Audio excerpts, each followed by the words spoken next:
good day. I am Monica Valentino, your speaker. So for today, I will be discussing about sport sponsorship. Before we start, here are the definition of key terms.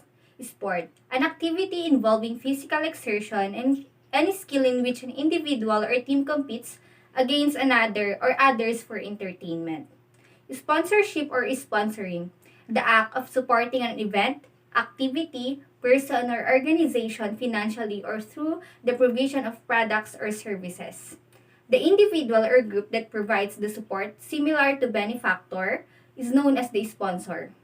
Sponsor, he aims to generate brand awareness and customer loyalty. Sponsee, his main objective is to find a financing source.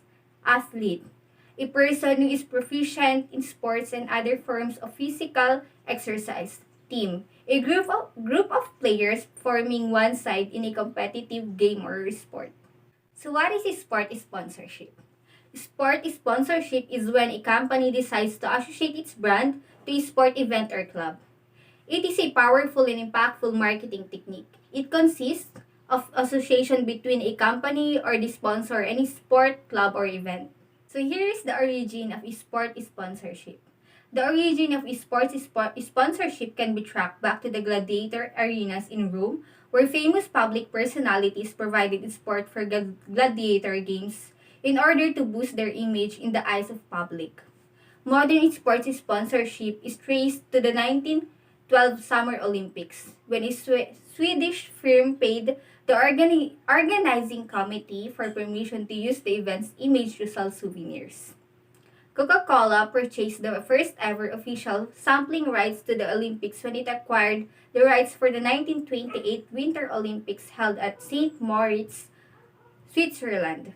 In 1976, the city of Montreal recorded a huge loss for hosting the Olympic Games, and this prompted the International Olympic Committee to focus on sponsorship as a way of sourcing funding for the Games. By Athens 2004, sponsorship had become the major source of funding for the Olympic Games. Why is sport sponsorship important?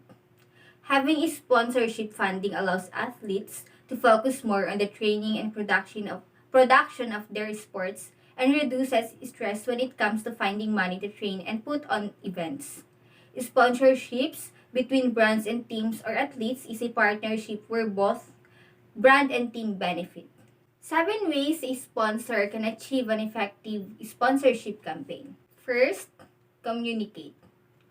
A successful sponsorship strategy communicates the brand image of the sponsor, its value proposition, and what response it requires from the audience. Number 2, purpose. A sponsor must actively seek out the types of sponsorship that aligns to its sponsorship objectives. A good sponsorship strategy cannot simply rely on what is being offered. Number 3, fit. The sponsor must ensure there is a strong fit between its brand image and the image of the sports event, individual, or team it sponsors. Number 4, commit. Longer-term sponsorship relationships are recommended for successful sponsorship.